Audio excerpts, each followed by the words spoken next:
And Audacity in 3, 2, 1. Hi guys, and welcome back to the Barbell Lifestyle Podcast. I'm your host, Christina Lynn, and I'm here with my co-host, Marissa Roy. And in today's episode, we're going to discuss how to fill your grocery cart. We're going to go step by step through all the different ingredients and how to make sure you are on track for your week. Yeah, so this is going to be a nice, quick reference type of episode, which I really like because basically a lot of our clients are like, hey, I'm excited to get started. I'm excited to hit my macros or make healthier choices. And then you get to the grocery store and you're like, holy crap, I don't know what to do. So we encourage note taking for this episode because you're really going to be able to just take from this. And what I think is going to be really valuable is just going through some stuff that like people typically grab off the shelf and they're like, oh, I know that's a healthy option. But what they don't know is that there's an alternative to that, or there's a lower fat, carb, higher protein option for these things that, kind of are hiding in the shelves that maybe you've never heard of. So we're going to go into all of those things. Yeah. And so I think that, again, because Marissa and I are very, very similar, we have clients who are super excited to get started and they're like, what should I buy at the grocery store? And so a lot of times you will give them a little macro list, like here are some items that'll fit each category. And then there are some of those like in between that fit both carbs and fats or fats and proteins and things like that. But ultimately, Marissa and I are just kind of like, well, whatever you want, that you like to eat, because we're not going to make you eat salads and, cucumbers if you don't like those things. So, and I think that's important to say before we jump into all these things is whatever kind of diet you're following, whether it's an actual diet, you're trying to lose some body fat, or just the way that you eat, it's really important to like the foods that you eat and to enjoy those meals. Otherwise, you're not going to be very adherent to your diet. So if you don't like any of these options, you do not have to get them. They're not any magical foods or anything like that. Yeah, absolutely. And I think the other thing to kind of touch on as well is people tend to get so we said, yes, you don't technically have to have anything that we suggest, or, it's all up to you. That freedom can be very paralyzing as well. So for example, we have guides that kind of lay out everything that we're going to talk about today, but at the same time, having that sort of guide list, grocery list from something like this today is going to be really, really helpful for you to just have some direction. And so again, it's not take it verbatim and buy everything that we list today, but just literally take bits and pieces from this so that you have direction in your grocery shopping. So it's not just totally aimless, because a lot of times if you get, for example, I've been talking to a few people who have set their own macros up, or they're just looking to, start a healthier lifestyle, but then they get to the grocery store like, oh my God, I have no idea what to get. There's so many options. I'm paralyzed. I will just go get the exact same things that I normally get that are all crap. So yeah, definitely just give yourself a couple things here and there, and then you can kind of slowly integrate these ideas into your grocery hauls and slowly make changes week to week. Yeah. And the other thing too is just because you don't like something, maybe you need to prepare it a different way or try some different recipes. So there are things that I didn't think I was a big fan of until I just tried something a new way. And I was like, wow, okay, I've been missing out for a really long time. Yeah, or cooked it better. I had a client once who was like, I hate chicken breast so much and it's the worst thing in the world and I never want to eat it again. I can't hit my protein without it. And I'm like, so how are we preparing this chicken breast? And she literally was taking it straight out of the container, or the little saran wrap, throwing it on a baking sheet with no seasoning, nothing, and just literally frying it into jerky in the oven. So because her husband was actually one of my friends, and so he messaged me, he was like, please make her stop making chicken this way. And I was like, well, we have the solution to the problem now. It's really not, it has nothing to do with the chicken. So I don't think I'd even eat that. No, it was bad. So with that being said, let's get into some ideas. Yeah. So you want to cover fat sources first? Yeah, sure. So this one is a fun one because I think most people, when they start to track their macros or just get a better awareness of what they're eating, Fat is the easiest macro to eat a lot of because it's very dense, calorie dense wise, and just in general, a small amount can lead to a lot of calories or just in general. So, what we like to do here is really just provide you with some options for how to kind of trade out your fat sources or have lower fat options so that you can have a more balanced diet overall. And so, this is not to say that things that are high in fat are bad for you.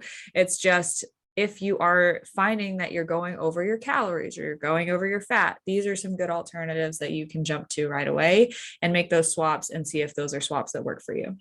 Yeah, so I think what Marissa said is great because oftentimes we find that women are severely under eating on fat, or I feel like it's one or the other. Like they're either overeating or they're under eating because either they're scared of it or they don't realize what is in their food and how much fat can come from all these different places.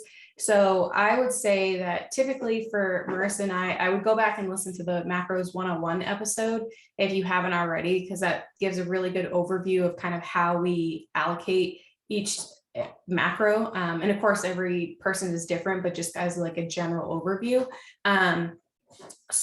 This is coming from the standpoint of if you are going over on your fats, that these are some of the ways where you can go and kind of reduce everything a little bit. Right. And then if you're not going under, then like do the opposite of what we're saying and get like the full fat version. Yes. Yeah. Yeah. So oftentimes when people are cooking their food, they'll like slather things in butter and olive oil. So something that's super easy is just those 0-calorie oil sprays.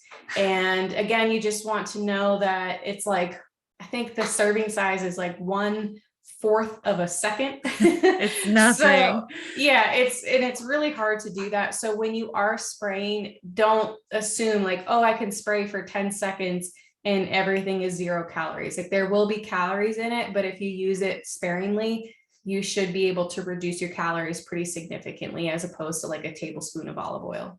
Absolutely. And my main thing with that too is a lot of times you get the question like, how do I track it? Do I track it? Just don't like if you're making the switch from olive oil to spray and you're doing like a quick like over the pan, like you are going to reduce your calories a lot and just be consistent with the way that you spray. Like one day, don't use like a half a second spray and then the next day do like 20 seconds. Like be consistent and just acknowledge the fact that like there are calories in it, but it's going to be negligible as long as you're consistent with that over time. And that's a detail that you really just don't want to stress out about. Yeah. So I actually don't use the I can't believe it's not butter, but that is an option that I actually don't use. either. Oh, okay. But yeah, that is a way that you can reduce your fat. Some people like it and some people don't. I'm not one of those people. Yeah. So I don't use it. I prefer actually using real butter and just using smaller portion sizes. Yeah. If you're someone who like really just likes the saltiness of butter, you want a lot of it. Again, like I personally haven't thought this like ever, but really what it is basically if you cut a slab of butter, it's basically 1 gram of that butter is going to be a gram of fat pretty much for the most part. For the margarine like substitute, it's basically 2 grams of the substance for 1 gram of fat. So you're basically getting twice the volume for less fat. So that's the reason why I put that down. I'm also personally I'm more of a fan of the butter spray. Sometimes if I just want to like have like popcorn, but I don't want to like pour butter all over it, then I'll spritz it with that. Same thing with the oil spray, like it'll add up to having calories at a certain point. But again, if you're having like a couple sprays here and there, or just putting some on some toast, like it just adds that flavor without adding really any calories. So that's a great one to cut back if you are someone who likes to spread butter on stuff, but you know, you need to cut back on that.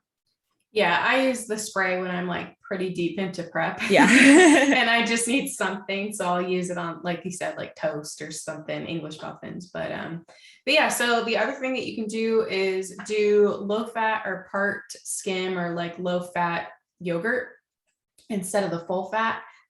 So I will use, more than likely I'll use low fat. It just depends where my calories are. But yeah, 0% yogurt it's typically really high in protein as well. So that's a really good way to get in protein, but also make sure that your fat and carbs are reduced. Yeah. Yeah. So like a lot of times, and this is going to go for like dairy across the board. So Yeah. cheese, milk, yogurt, if basically they have the varying percentages, right? You got like the skim, you got the 2%. Oh my God, this is actually a really funny story. So we were ordering coffee. I'm going on a total tangent because I said the word skim and I lost it. So, we're in Arizona, we're at Dutch Bros Coffee, and we were Mm. ordering coffee through the drive-through, and I was in the back seat and I was yelling out to the girl who was taking our order, and I was like, "Can I get a cold brew with sugar-free chocolate, I think, and skim?" And she looked at me and she goes, "I'm sorry, we have soy and milk." And I was like, "Skim, like, do you have skim milk?" And she was like, "All we have is 2% and no fat." And I was like, "So is there a diff?" And I was just like, "Okay, no fat milk, please." But like, are those two different things or are they the same? Because I thought I was going crazy or she was going crazy, but I was like, skim is usually 0% fat milk. I don't know. I don't know, but okay, so continuing on this tangent, if you go to Dutch Brothers Coffee, be very, very, very careful because their drinks are loaded with carbs and fat. So just making like Marissa said, just doing the sugar-free options will save you a ton of carbs. And same thing if you do skim or low fat, Like whatever option they have, that'll save you a lot of calories. Because I was looking, because we had one that just opened up by our house, and I was looking at the menu, the nutritional value, some of them are like 60 grams of carbs for yeah, one drink. That's it's like a soda. crazy. Yeah, no, worse than a soda. Yeah, but I had to tell that story. Like, isn't non-fat the same thing as skim? But I'm not gonna say anything. But we like, as soon as we drove away, we were losing it. We were like, so I don't know. if I'm wrong and there's actually a difference between the two, then like just tell me. But I'm pretty sure they're at least very, very similar. Yeah. But So yeah, with dairy, you have zero fat, 2%, etc. That's going to be cheese, milk, yogurt, and typically you're going to get more protein per amount when you reduce the fat content. So that's like shredded cheese, yogurt, Greek yogurt specifically, cottage cheese. So this is one of those things where at the beginning I said, like, most people grab this. They're like, this is a healthy option. But are you grabbing, if you're going over on your fat consistently, or you have trouble hitting your protein without going over on other stuff, then like, are you grabbing the 0% that could help you more with that? Right. yeah. So I was going to kind of continue off of that with the shredded cheese, because you can get the full fat version and then they make a 2%, and the 2% is kind of my favorite because I feel like the no fat is like, don't do that. It's like not real food. It's yeah. So there's like doesn't melt. There's a couple contexts where it works that I do use it. And that is in combination with 2% cheese in buffalo chicken dip. So I'll use like a bag of non-fat cheese and I'll use a bag of 2% cheese, and like it'll up the protein, not add any fat, and it's all melted at that point. So like it'll be in the jumbo of it.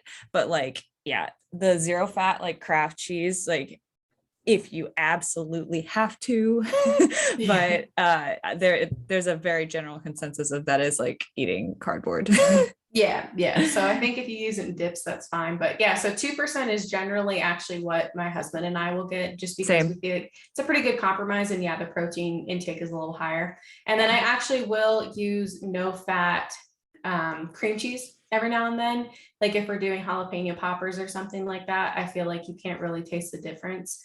Yeah. And they have the like reduced, like third less fat cream cheese too. Yeah. Like I haven't had a lot of success finding zero fat cream cheese. I know it exists, but I have so much trouble finding it sometimes. So like sometimes the third less fat is the only one I can grab.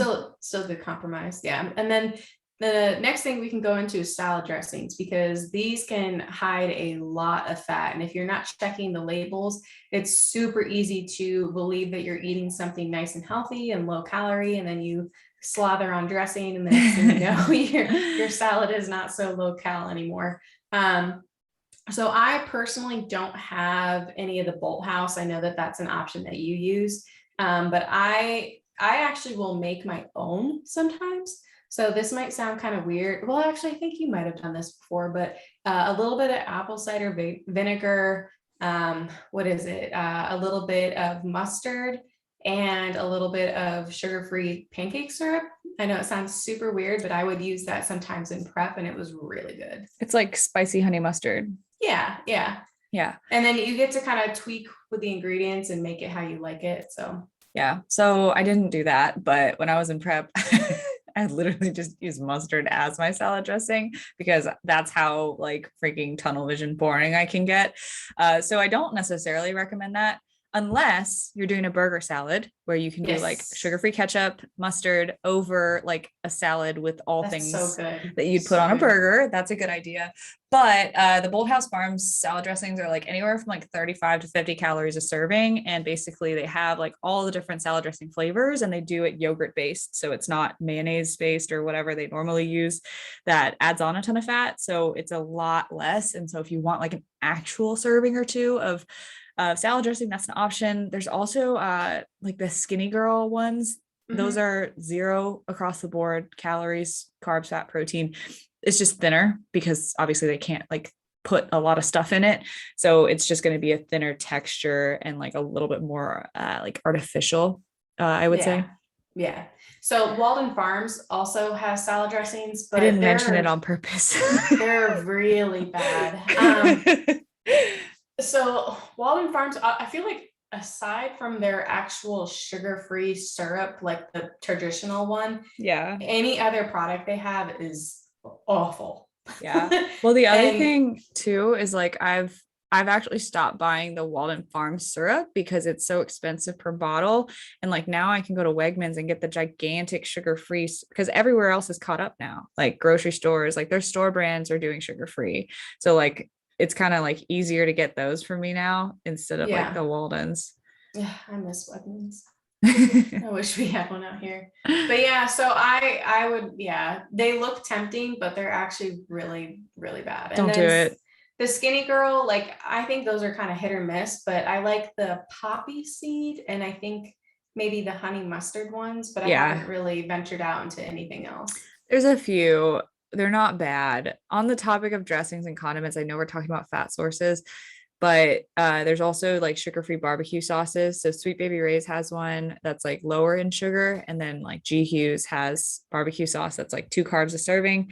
They also have now a sweet chili, honey mustard, bunch of different things. Those are really good. I do trust G Hughes a lot with their sugar-free stuff. So that's a good one if you want to cut back on sugar, but we'll get to that later. Yeah. So the other thing that you can do, we should have brought this up when we were talking about cheeses, is the Laughing Cow cheese wedges. Oh yeah. So I would put those on sandwiches, and I feel like it was a really good because they're super creamy and they spread really nice that I didn't have to use like mayo or anything to like make my sandwich not as dry. So the only thing is I feel like they can get a little expensive if because you can go through them pretty quickly. Yeah. And then this is also kind of weird, but sometimes I would throw them in pastas No, and it's not kind of weird. okay, all right, good. And kind of make almost like a sauce out of them because Yeah. again, they were just so creamy. So I like them because I feel like they're so versatile. Some people would put them on top of rice cakes. I'm not a big fan of that. I like my rice cakes to be more sweet than savory. But yeah, so I think that those are really good. But again, they can get pretty expensive because you can go through them pretty easily. Yeah, but they're like the light ones, and just make sure you're getting the light one. But the light one is like 1.5 grams of fat, 2 grams of protein per wedge, and it's a good amount of cheese. I've been on a huge kick with them. I have a sandwich every freaking day for lunch, and I spread 2 of those, and it's so good. And like when you're dieting, it's like a nice like small thing that you can add on for like extra flavor, texture. Big fan of those, and they have like other flavors too. Yeah. And so this brings us kind of into protein sources because a lot of time fat and protein will overlap a lot. So again, you can reduce or change the type of meat sources that you're using. So for example, salmon has a lot of fat in it. So switching to a whiter fish like tilapia, cod, something like that, that can save you a lot of fat. Yeah. Or like, for example, there's different types of salmon as well. So if you buy Atlantic or Alaskan, that's going to have a lot more fat than sockeye. So like sockeye is like the darker color. It'll like, you'll see that it's leaner, but it's a lot drier when you cook it too. So like you'll be able to taste that as well. But you can actually still get some of those omega-3 fatty acids because they're high in fat, but they're high in good fat. Yes. And so that's one option that you can use if you do really like salmon, but you want to cut back on that. Another one is steak. So if you are a steak lover, like Christina and I are, you can go for, a lot of times it's like, oh, red meat is bad for you. It's like the immediate like jump that we have, Mm-hmm. but sirloin is actually pretty low in fat. Like almost comparable to like just chicken breast, but a little bit more fat than that. Flank is like the next level up. So there's like a little bit more fat than sirloin and flank. I tend to go by like grams of fat per 4-ounce serving. So off the top of my head, sirloin's about like 6. Flank is I think like that's right. flank is like 10 or 11.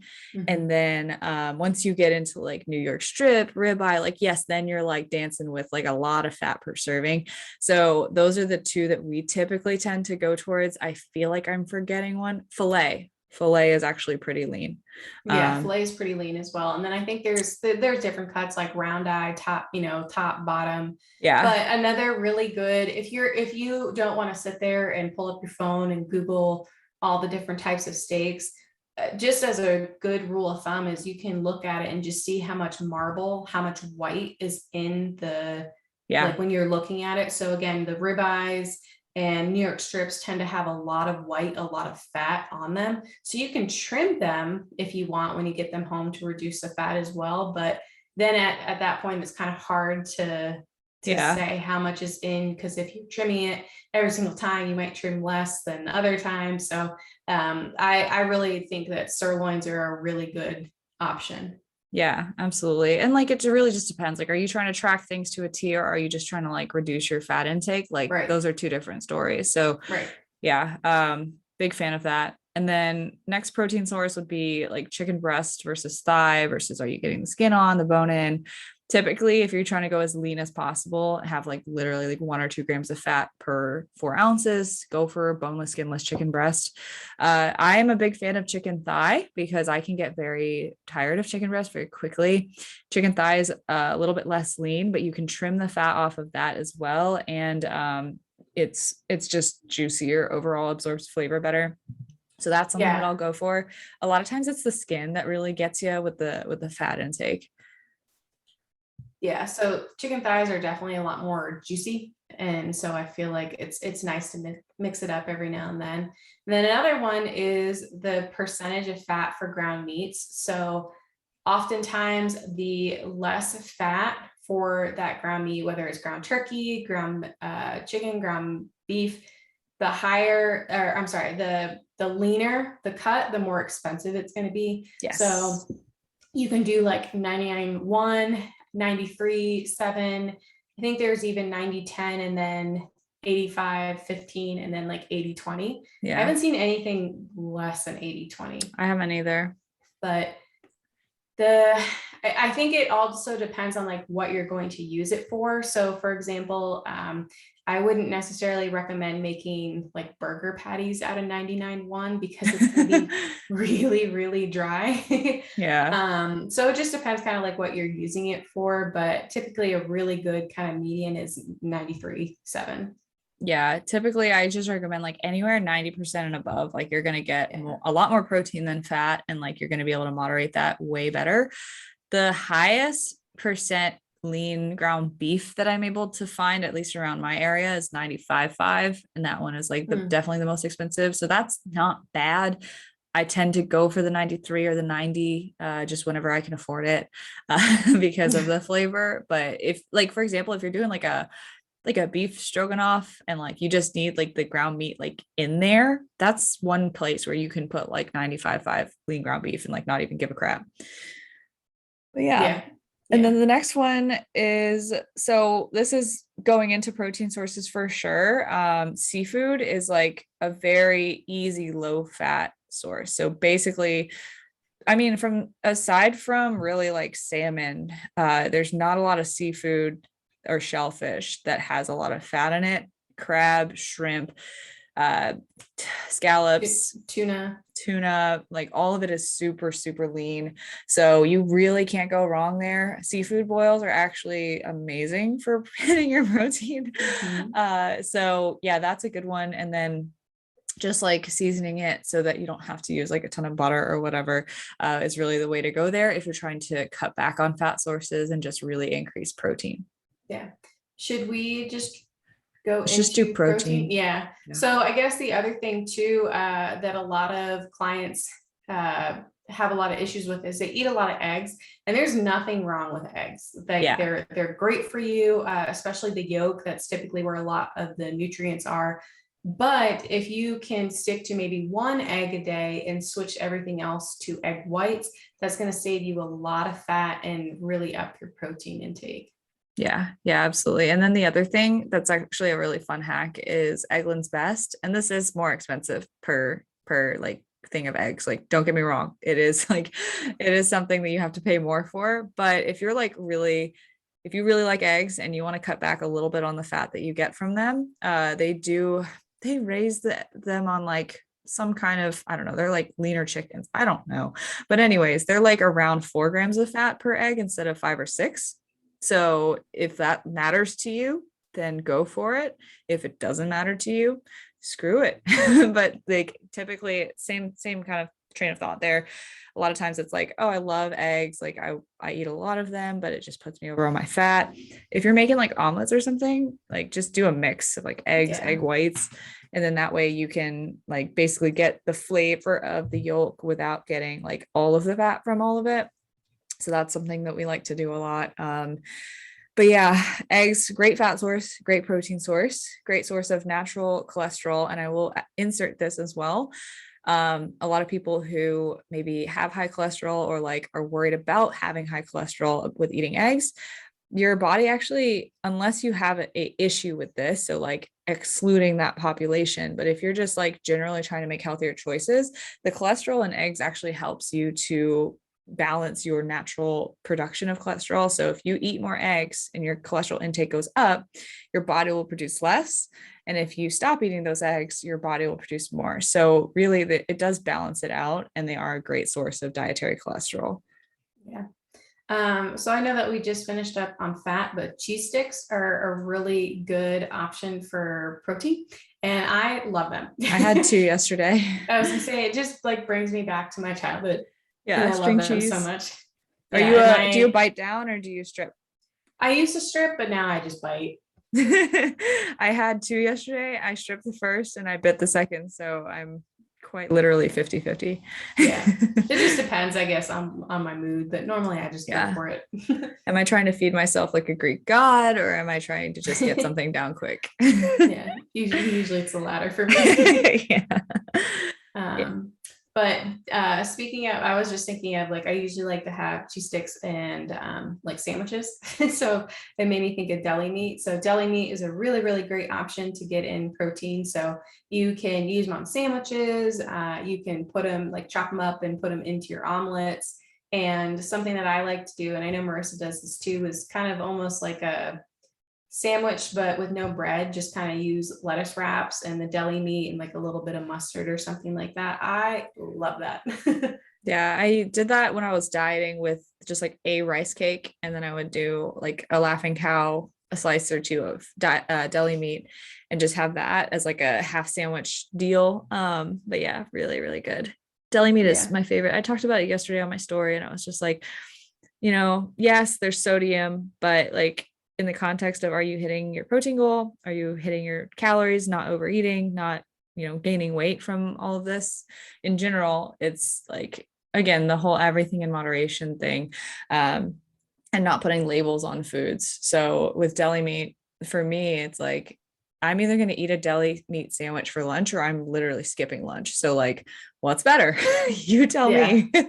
Yeah. So I like doing that. And then the other thing that you can do is, so I guess if you're like traveling, or just like to have snacks around the house, beef jerky. So same thing, Yes. like they can be pretty high in sodium, but if you're not eating beef jerky exclusively for all of your protein for every single day, then it's fine to have, especially as a snack. And they're perfect for traveling. Yeah, really good because they're at every gas station. And so you can get like the beef steak sticks or whatever. And those are like Mhm. typically really lean too, or just like the general like beef jerky. A lot of times they'll have like the low sugar ones now and like all of that. So yeah, big And fan it's of that.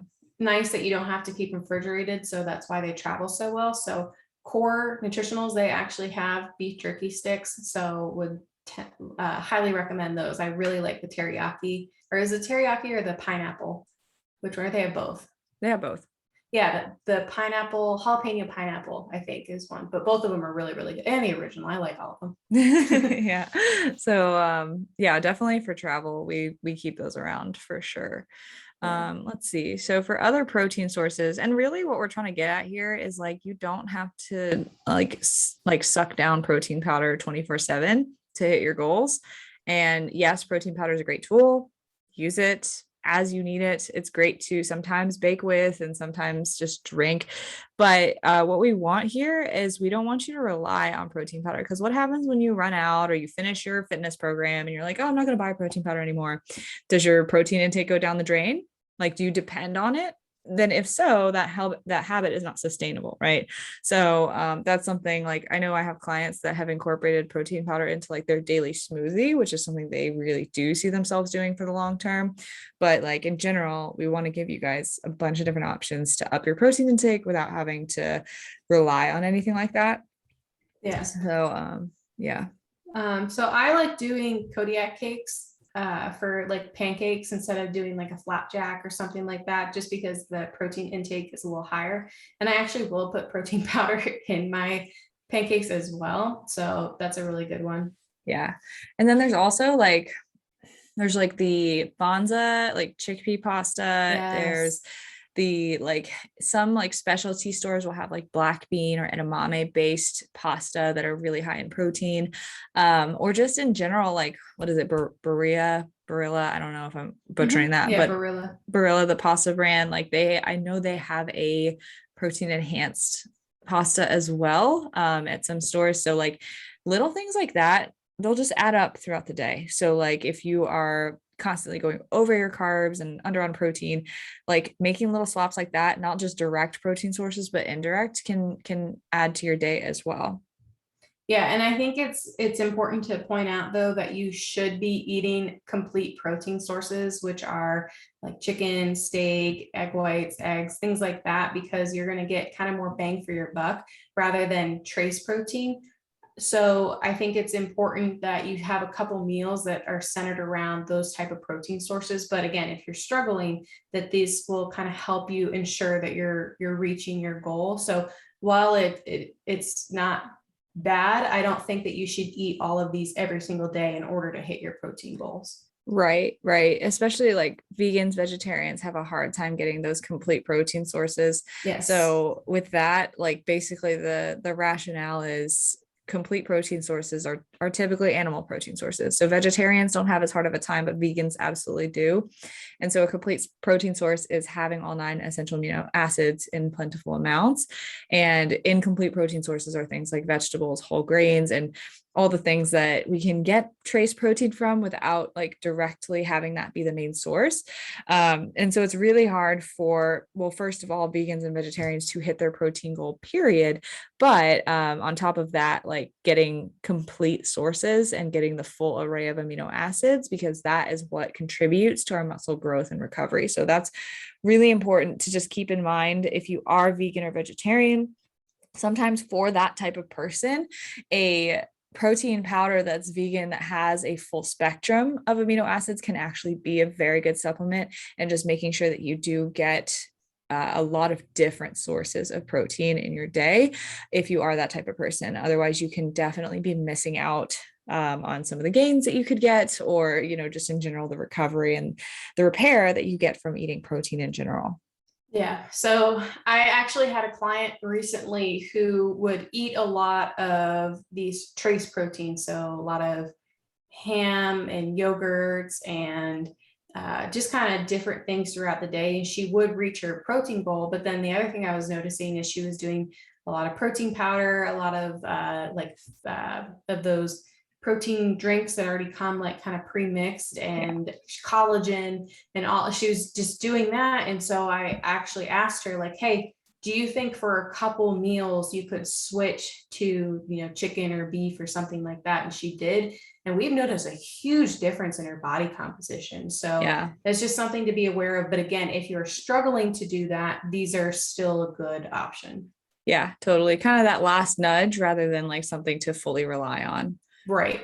And I'd rather you hit your protein than not at all. So if you're struggling, this is a really good way. And then just see what you can kind of tweak in the future to see if you're able to incorporate some different protein sources. Yeah, totally. And I guess the only other thing I will say is collagen, because this is a protein, but people get often confused with this. So this is not going to contribute to the same results that all these other proteins will, because collagen is specifically going to be used in your joints, your collagenous tissues. And so those, basically, if you take a collagen powder, the calories that you're using from that are not going towards your muscle repair, are not going towards those processes. So if you do get collagen, I would personally recommend, and like if anybody who's listening to this is my client and you need that help, I would just take the collagen and not track it and like not include it in anything, because if you include it towards your protein goal, it's basically going to be taking away from the complete protein sources that you could be having. So I would just leave it out. So that's what I do. I put it in my coffee and just kind of, and then but I don't track it. I just almost think of it as like a sugar-free sweetener. Yeah, I do that. And then like, I do the same thing with my greens as well, even though those have like a couple carbs or something. I just take it every day and I don't think about it. Yep. So the last thing that we have on here is those Flex protein chips. So I know that Quest has protein chips as well. So again, it's just a nice alternative to like just regular potato chips or anything like that. I really like them. I like the Flex ones a lot. They're like, they have the tiniest bit of like chalky or aftertaste, but like a lot less than the Quest ones. And I think the main part of that is because it has carbs in it too, but it's like almost a 1-to-1 ratio of carbs to protein instead of just like eating chips that are all carbs and fat. I like the Quest protein chips. I like the nacho ones a lot. I used to use the nacho ones in like a taco salad. So I would just take the bag and I'd smash it and I would put it all over the salad. That I really like. I don't think I would eat them straight up, but that's just me. I think they're versatile, but so let's jump into carbs then. So so this is the caveat we say at the beginning, like carbs are not bad. You don't have to reduce carbs. And oftentimes a lot of people need to eat more of them. But if you are having difficulty reducing them, these can be some really good options. So the first one right off the bat is fruits and vegetables. Fruit you do kind of have to be careful with though, because it is easy to go overboard and to get a lot of sugar from fruit, but it's not bad sugar. But things like bananas and apples can typically have a lot of carbs in them from the sugar. So berries are a really good option, and they're also full of nutrients and antioxidants. So I recommend strawberries, blueberries, raspberries, blackberries, and then raspberries and blackberries also have a lot of fiber in them as well. So they're really, really good options. Kiwi is another really good one. Orange. No, I hate kiwi. Oh man, I like it a lot. It was recommended to eat while you're pregnant. So I've been getting I've been on a huge fruit kick. So peaches, kiwi, like everything. Yeah. Fruit is like, in general, it's going to be less dense than like starchy carbs. But yeah, like for example, one thing that I was very sad to learn was how like dense grapes were. I love snacking on grapes, but like it's a lot. So you can take it one way or the other. I have a lot of people that have trouble hitting their carbs. So you could definitely just snack on some fruit. And then vegetables, leafy greens, if you're adding those into your diet, you're going to be more full. It's going to be easier for you to hit, say, a lower carb intake if you increase the bulk and the volume of vegetables, and then like those more fibrous fruits as well. So just keeping those things in mind when we're talking about all these next like starchy carbs, just knowing that like finding the balance between the starchy and the fruits and the vegetables will help to gauge your satiety depending on what kind of phase you're in. So Yeah. for example, if you're dieting, you're going to have a high intake of fruits, vegetables, and a low intake of these starchy carbs. And then if you're in kind of just maintenance or like even a growing phase, you're going to switch that. So you're going to want to not get rid of vegetables and fruit, but like have less of them because you're not going to need that fullness, that satiety that all that fiber brings. Yeah. So again, same thing. I find myself when I'm not in prep, I do eat less vegetables, but I have to be very mindful of still making sure I reach my fiber goals and also making sure that I'm eating very nutrient dense vegetables. So for example, I may not have cauliflower, oatmeal, which I know sounds disgusting, but when you're in prep, you get it. Or I feel like every meal I would add in like zucchini, or whether it's cooked or cooking it into foods. And I don't do that anymore, but I make sure I have a lot of spinach, a lot of leafy greens, because I feel like those are easy, especially if you like saute them, that they kind of cook down. And so I'm not having to get super, super full, but I'm still able to get in a lot of nutrients. Yeah. Yeah. Same here. But I sorry, I was going to interrupt. So I forget where I heard this or what I was listening to, but someone was saying that before they would eat a meal, and again, this is when they were dieting, but before they would eat a meal, they'd eat like 100 grams of carrots or something like that, or 100 grams of strawberries. Or like lettuce. Yeah, because it would fill them up before they had their meal. And so they were much less hungry and way more full afterwards. And I think they said something like carrots and strawberries they have very, very high satiety. Just a lot of water. Yeah. Yeah. And watermelon's the same way too. So, That's just funny. Yeah. So they were saying that helped them a lot with dieting. And it was just like a personal thing. Like they would fill up really quickly. Like I'm the same way with apples. Like, oh gosh, I feel like my stomach is so heavy whenever I have apples. But something came out later where they saw the study where it was like, and they're like, oh, I knew it. Like I knew carrots were high satiety. Yeah. But yeah, so that's a good one. Yeah. I've done the same thing with like bell peppers, snacking on them before like eating dinner or something. But yeah, so let's talk starchy carbs. And honestly, I don't really think there's a lot to say about that. Like you have rice, you have quinoa, oatmeal, cream of rice, potatoes, and then you have like I would put those all in the lump of more complex, or like people tend to see them as healthy carbs. And then you have the stuff that I tend to push because I'm just like, you need these and you need to get your carbs in and you are too full to have anything else. And those are like rice cakes, cereal, breads, English muffins, and my favorite, popcorners. I just like devour the sea salt popcorners all the time. They are my vice. I go through so many bags of them. It's like, I pretty much have a serving a day. Yeah. So, yeah, same thing that Marissa was saying. A lot of times the carbs that you eat should really be dependent on if you're having trouble getting them in or if you're struggling to reduce them. So like she's saying, if you're one of those people who doesn't know how to get them all in, or you're too full, cereal, rice cakes, all of those things at the end of the day will kind of allow you to hit your carb intake without feeling like you're just gonna explode. Yeah. And if you are thinking like, which kinds of carbs should I have before my workouts?